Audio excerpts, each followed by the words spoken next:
Olá, Examinatel aqui. Esse é o nosso Chá Comigo, que eu leio para você. Que maravilha! A gente está lendo o livro O que Sobra do Príncipe Harry. Estamos no vídeo 41 dessa leitura, parte 2 do livro, capítulo 41. Isa, eu não vi nada, nem vou continuar vendo. Veja esse. Se você gostar desse vídeo, que por si só vai ter uma lição especial, aí você faz a maratona e vê o resto todo, viu? Tem gente que está acompanhando desde o começo e está simplesmente adorando, está criando uma comunidade muito bacana com essa leitura aqui e eu estou amando isso. Vamos nós! Se você estiver tranquilo, faz um chazinho e aprecia. Se estiver na correria, vai, dá o play e chá comigo, que eu leio para você. Meu avião pousou em um arquipélago chamado Svalbard, março de 2011. Ao desembarcar, virei lentamente o corpo contemplando tudo. Branco, branco e mais branco, até onde a vista alcançava. Nada além de brancura nevada cor de marfim. Montanhas brancas, dunas de neves brancas, colinas brancas e por entre elas estradas brancas e estreitas. Não muitas.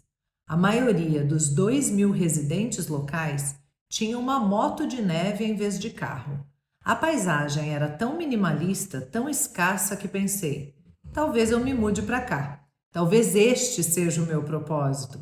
Mas aí descobri a lei local que proíbe qualquer morador de sair da cidade sem uma arma, porque as colinas além eram patrulhadas por ursos polares desesperadamente famintos.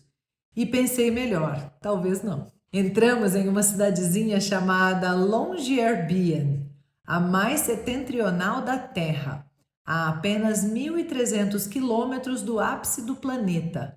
Conheci meus companheiros de caminhada, o capitão Guy Disney, um cavalariano que perdeu a parte inferior da perna direita para uma granada lançada por foguete, o capitão Martin Hewitt, paraquedista cujo braço ficou paralisado depois que foi baleado, o soldado Jacob Van Gass, outro paraquedista que perdeu grande parte da perna esquerda e metade do braço esquerdo também por causa de uma granada lançada por foguete. Ele deu à ponta restante do braço um apelido engraçado: Nemo, o que sempre nos fazia rir. O sargento Steve Young, galês que sofreu uma lesão na coluna vertebral devido à explosão de uma bomba caseira. E os médicos disseram que ele nunca mais andaria, e agora Steve estava prestes a rebocar um trenó de 90 quilos para o Polo Norte. Um grupo inspirador. Eu lhes disse que estava honrado por me juntar a eles, honrado simplesmente por estar em sua companhia, apesar da temperatura de 40 graus negativos. Na verdade, o tempo estava tão ruim que adiou nossa partida. Ai, o casamento de Willie, pensei, com o rosto entre as mãos. Passamos vários dias esperando, treinando, comendo pizza e batatas fritas no pub local. Fazíamos alguns exercícios para nos aclimatarmos às temperaturas inclementes. Vestidos com trajes de mergulho alaranjados, pulávamos dentro do Oceano Ártico. Chocante constatar que a água estava mais quente do que o ar brutalmente frio. Mas essa demora serviu sobretudo para nos conhecermos, criarmos laços. Quando o tempo finalmente melhorou, subimos a bordo de um Antonov e voamos até um acampamento improvisado no gelo. Depois embarcamos em helicópteros e voamos para um local a 320 quilômetros do polo. Era cerca de 1 da manhã quando pousamos, mas estava claro como o meio-dia no deserto. Lá em cima não havia escuridão. A escuridão havia sido banida. Despedimos-nos dos helicópteros e iniciamos a jornada a pé. Gente, eu não sei se você já foi para algum lugar mais extremo, eu nunca tinha ido para um extremo tão extremo assim, até visitar Ushuaia, que foi uma ideia do meu marido, eu não conhecia, nunca tinha ouvido falar, e é a cidade na Argentina mais ao sul do mundo, sabe?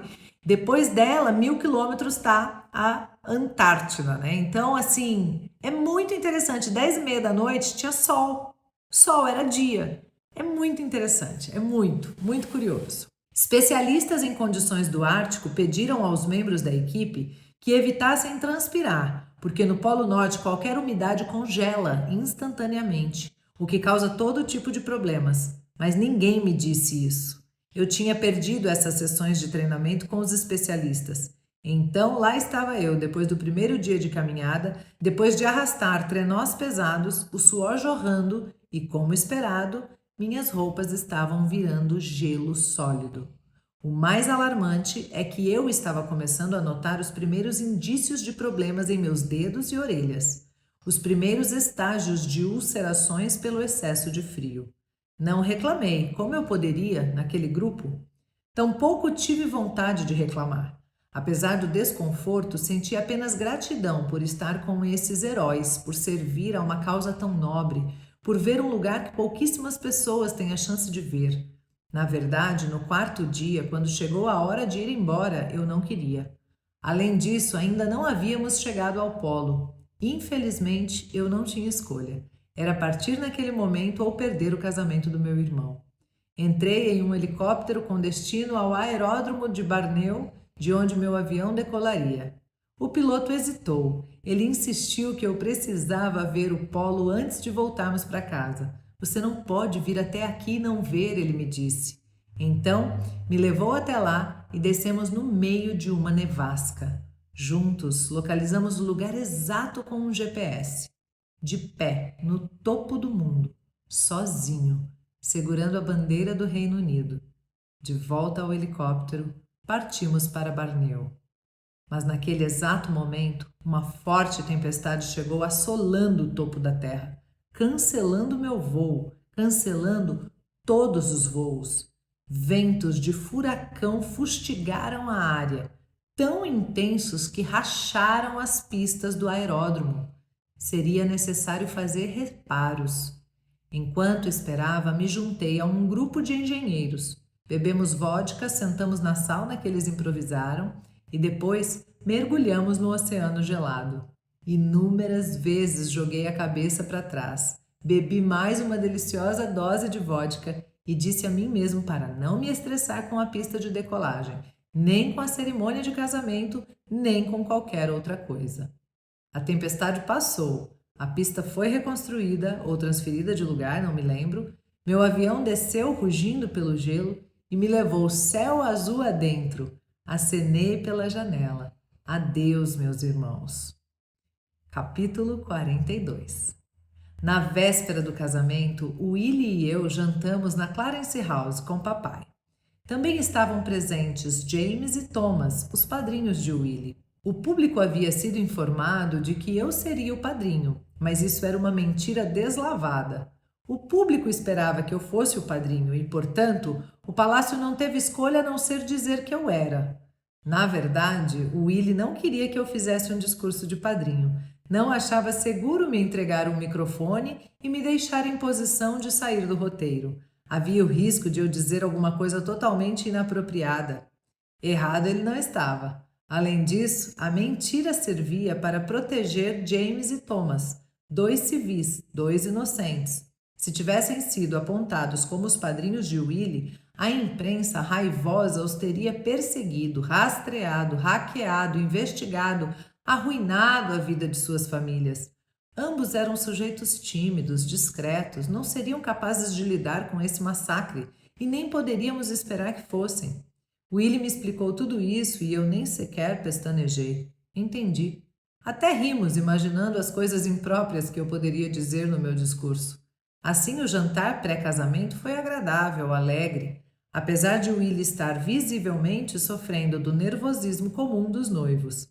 Thomas e James o forçaram a beber algumas doses de rum e Coca-Cola, o que pareceu acalmar seus nervos.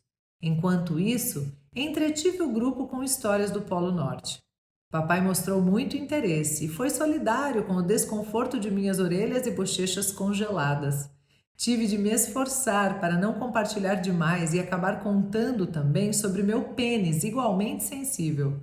Quando voltei para casa, fiquei horrorizado ao constatar que minhas regiões inferiores também estavam com lesões por congelamento. E embora as orelhas e as bochechas já estivessem sarando, meu pau não estava.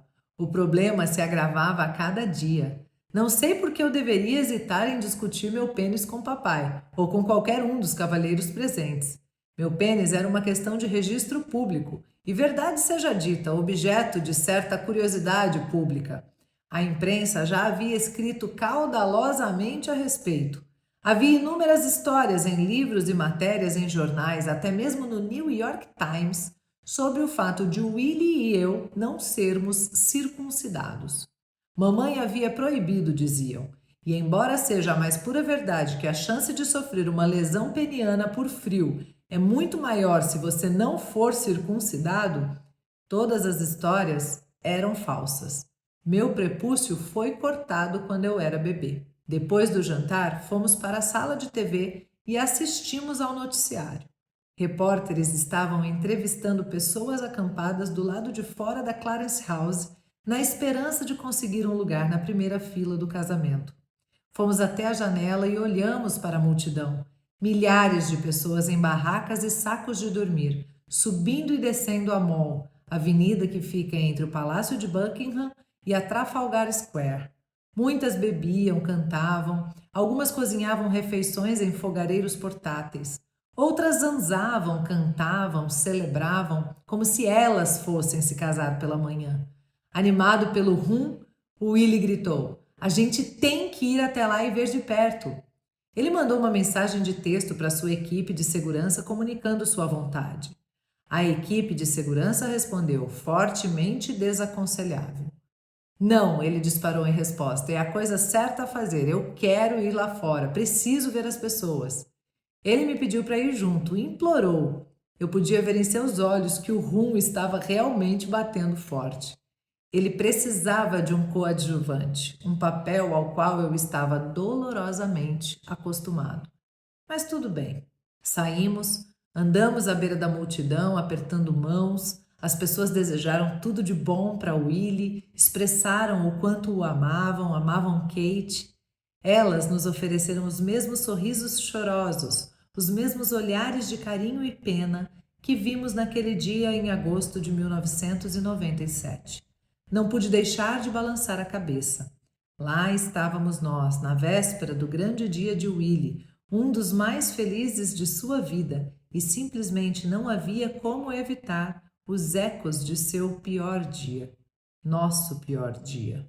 Olhei para ele várias vezes. Suas bochechas estavam vermelho fogo, como se fosse ele quem padecia de lesões por congelamento. Talvez tenha sido por isso que nos despedimos da multidão. Voltamos cedo. Ele estava meio bêbado. Mas é que além disso estávamos emocional e fisicamente esgotados. Precisávamos de descanso. Fiquei chocado, portanto, quando fui buscá-lo pela manhã e ele parecia não ter pregado o olho. Seu rosto estava encovado, os olhos vermelhos. "Você está bem?" Sim, estou ótimo." Mas não estava. Ele vestia o reluzente uniforme vermelho da guarda irlandesa. Não seu uniforme com sobrecasaca da cavalaria da Guarda Real. Eu me perguntei se esse era o problema. Ele perguntou à vovó se poderia usar o traje de gala da cavalaria da Guarda Real, mas ela recusou. Na qualidade de príncipe herdeiro, ele era obrigado a envergar o cerimonial número 1, ela decretou. Willie estava triste por ter tão pouco direito a escolher o que vestir em seu próprio casamento, por ter sua autonomia roubada nessa ocasião. Ele me disse várias vezes que se sentia frustrado. Assegurei que ele estava muito elegante na harpa da Irlanda, com a coroa imperial e o cap com o lema do regimento. Quis separabit? Quem há de nos separar? Ele não pareceu impressionado. Por outro lado, eu não estava nem um pouco vistoso, nem me sentia confortável. No meu uniforme do regimento Blues and Royals, que o protocolo exigia que eu usasse. Nunca tinha usado antes e esperava não voltar a usá-lo novamente tão cedo. Tinha ombreiras e punhos enormes, e eu podia imaginar as pessoas dizendo: "Quem é esse idiota?" Eu me senti uma versão cafona de Johnny Bravo. Subimos em um Bentley cor de ameixa. Nenhum de nós dois disse uma palavra. Enquanto esperávamos o motorista dar a partida, quando o carro finalmente se afastou, quebrei o silêncio. "Você está fedendo." As consequências do rum da noite anterior. Brincando, abri uma janela, apertei o nariz, ofereci-lhe algumas balas. Os cantos de sua boca se curvaram ligeiramente para cima. Depois de 2 minutos, o Bentley parou. Viagem curta, eu disse. Espiei pela janela. Abadia de Westminster. Como sempre, meu estômago embrulhou. Pensei, nada como casar no mesmo lugar onde foi o funeral de sua mãe. Olhei de relance para Willie. Ele estava pensando a mesma coisa? Entramos, cambaleantes, ombro a ombro. Olhei novamente para seu uniforme, seu cap. Quem há de nos separar? Éramos soldados, homens feitos, mas caminhávamos com os mesmos passos hesitantes e pueris de quando, ainda meninos, acompanhamos o caixão de mamãe. Por que os adultos fizeram isso conosco? Entramos na igreja, atravessamos a nave e fomos para uma sala ao lado do altar chamada cripta. Tudo naquele edifício recendia a morte. Não eram apenas as lembranças do funeral de mamãe. Mais de 3.000 corpos jaziam abaixo de nós, atrás de nós. Estavam enterrados sob os bancos, enfiados nas paredes. Heróis de guerra e poetas, cientistas e santos. A nata da Commonwealth. Isaac Newton, Charles Dickens, Chaucer, mais 13 reis e 18 rainhas estavam todos sepultados ali. Ainda era muito difícil pensar na mamãe no reino da morte. Mamãe que dançou com John Travolta, que brigou com Elton John, que deslumbrou os Reagan. Ela poderia realmente estar no além-mundo com os espíritos de Newton e Chaucer? Entre esses pensamentos sobre a mamãe e a morte, e meu pênis ferido por congelamento, eu corri o risco de ficar tão ansioso quanto o noivo. Então, comecei a andar de um lado para outro, balançando os braços, ouvindo a multidão murmurar nos bancos. Os convidados já estavam sentados 2 horas antes de chegarmos. Com certeza, muitos deles precisam fazer xixi, eu disse a Willie, tentando aliviar a tensão. Nenhuma reação. Ele levantou e começou a andar também. Tentei de novo. A aliança de casamento. Oh não, onde está? Onde eu deixei o maldito anel? Em seguida eu a mostrei. Ufa! Ele esboçou um sorriso frouxo. Voltou a zanzar para lá e para cá. Eu não conseguiria perder a aliança nem se quisesse. Uma bolsinha especial de canguru foi costurada dentro da minha túnica. Foi ideia minha, na verdade, de tanto que eu levava a sério o dever e a honra solenes de carregá-la. Tirei a aliança de sua bolsinha, segurei-a contra a luz. Um fino aro de ouro galês, raspado de um pedaço doado à família real quase um século antes. Do mesmo naco de ouro havia sido feito um anel para a vovó, quando ela se casou, e outro para a princesa Margaret, mas estava quase esgotado agora, ouvi dizer. Quando eu me casasse, se algum dia me casasse, talvez não tivesse sobrado ouro nenhum. Não me lembro de ter saído da cripta. Não me lembro de caminhar até o altar. Não tenho recordação nenhuma das leituras, nem de tirar a aliança, nem de entregá-la ao meu irmão. A cerimônia é basicamente um vazio em minha mente. Lembro-me dos hinos e me lembro de Kate percorrendo a nave da abadia até o altar, linda. E me lembro de Willie refazendo com ela o caminho pela nave. E quando os dois desapareceram porta fora, e entraram na carruagem que os levaria ao palácio de Buckingham, para a eterna parceria que se prometeram. Eu me lembro de ter pensado, adeus. Eu adorava minha nova cunhada, sentia que ela era mais uma irmã do que uma cunhada, a irmã que nunca tive e sempre quis, e fiquei feliz por ela estar sempre ao lado de Willie. Ela era um bom partido para o meu irmão mais velho. Era visível que um fazia o outro feliz e, portanto, eu também estava feliz. Mas, no meu íntimo, não pude evitar a sensação de que se tratava de mais uma despedida sob aquele teto horrível. Outra separação. O irmão que eu escoltei para a abadia de Westminster naquela manhã se foi, para sempre. Quem poderia negar? Ele nunca mais seria apenas Willie. Nunca mais cavalgaríamos juntos pelo interior de Lesoto com capas esvoaçando atrás de nós. Nunca mais dividiríamos um chalé com cheiro de cavalo enquanto aprendíamos a pilotar.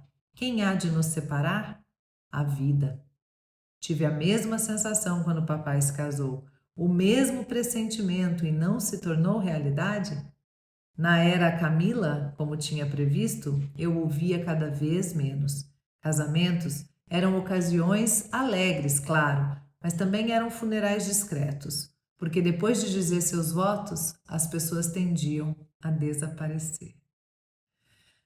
Isso faz pensar, né? Fiquei com falta de irmão aqui pensando nisso. Quase chorei. Ocorreu-me então que a identidade é uma hierarquia. Somos em primeiro lugar uma coisa e depois somos primordialmente outra e em seguida outra e assim por diante, até a morte em sucessão. Cada nova identidade assume o trono do eu, mas nos afasta de nosso eu original. Talvez nosso eu central, a criança. Sim, evolução, amadurecimento, o caminho para a sabedoria é tudo natural e saudável, mas na infância há uma pureza que se dilui a cada nova versão.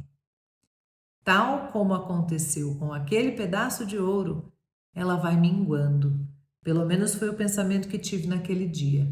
Meu irmão mais velho, o Willie, seguiu em frente, galgou um nível mais alto e depois disso seria primeiro marido, depois pai, avô e assim por diante. Seria uma nova pessoa, muitas novas pessoas. E nenhuma delas seria o Willie.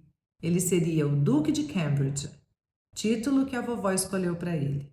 Bom para ele, pensei, ótimo para ele, mas, de todo jeito, uma perda para mim. Acho que minha reação também lembrou um pouco o que senti na primeira vez em que entrei em um Apache. Depois de estar acostumado a ter alguém ao meu lado, algum exemplo para imitar, me vi terrivelmente sozinho. E eunuco ainda por cima. O que o universo estava querendo provar, tirando de mim o meu pênis no mesmo momento em que levou meu irmão? Horas mais tarde, na recepção, fiz algumas observações rápidas. Não um discurso, apenas uma breve introdução de 2 minutos para os verdadeiros padrinhos, Thomas e James. Willie me disse várias vezes que eu deveria agir como um compère. Tive que procurar o significado da palavra. A imprensa relatou com profusão de detalhes meus preparativos para essa introdução. Noticiou que eu telefonei para Chelsea e testei com ela algumas das minhas falas e que, no fim das contas, cedi quando ela me pediu para não fazer referências às pernas matadoras de Kate. Tudo isso era um monte de merda. Nunca telefonei para Chelsea para falar sobre minhas observações. Eu e ela não mantínhamos contato regular, razão pela qual Willie me consultou antes de convidá-la para o casamento. Ele não queria que nenhum de nós se sentisse desconfortável. A verdade é que testei algumas falas com JLP, mas basicamente improvisei. Contei algumas piadas sobre nossa infância, uma história boba sobre o tempo em que o Willie jogava polo aquático e depois li alguns trechos hilários extraídos de cartas de apoio enviadas pelo público em geral. Um sujeito norte-americano escreveu para dizer que queria fazer alguma coisa especial para a nova duquesa de Cambridge. Então decidiu que arranjaria 1 tonelada de arminho, tradicional pele da realeza. Esse Yankee super entusiasmado explicou que pretendia capturar 1000 arminhos para confeccionar a peça de roupa que ele tinha em mente. Meu Deus, era uma barraca? Mas infelizmente só conseguiu a duras penas 2. Ano difícil para os arminhos, eu disse. Ainda assim, acrescentei, o Yankee improvisou, fez o melhor que pôde com o material de que dispunha, como os Yankees fazem, e confeccionou a peça que eu agora levantava bem alto. A plateia do salão soltou um suspiro coletivo. Era uma tanga, macia, felpuda, alguns fios de seda presos a uma bolsa de arminho em formato de V, pouco maior do que a bolsa com a aliança dentro da minha túnica. Depois do suspiro coletivo, veio uma onda de risadas, calorosas e gratificantes. Quando as gargalhadas arrefeceram, encerrei em tom sério. Mamãe, como ela adoraria estar aqui. Como ela teria amado Kate e como teria adorado ver esse amor que vocês encontraram juntos. Enquanto proferia essas palavras, não levantei os olhos. Não queria correr o risco de fazer contato visual com papai ou Camila. E, sobretudo, com o Willie. Eu não chorava desde o funeral da mamãe. E não queria quebrar essa série invicta agora. Também não queria ver o rosto de ninguém além do da mamãe. Na minha mente eu a vi radiante como nunca no grande dia de Willie, dando uma boa risada com a história do arminho morto. Que lindo, né? Quanta coisa! quanta coisa. E para mim fica essa de que quando a gente troca de papel, cada papel novo que a gente assume da vida, a gente se afasta um pouquinho mais da nossa essência de criança. A gente tem que tomar cuidado com isso, para não se perder da gente, viu? E também que casamento é sempre um luto, uma pequena despedida para sempre de alguém ou de alguma coisa. Fiquei com saudade do meu irmão. É isso, gente. Para você, o que mais tocou? Deixa aí nos comentários, deixa o seu like, se inscreva no canal e chá comigo, que eu leio para você. Beijo, gratidão sem limites. Tchau.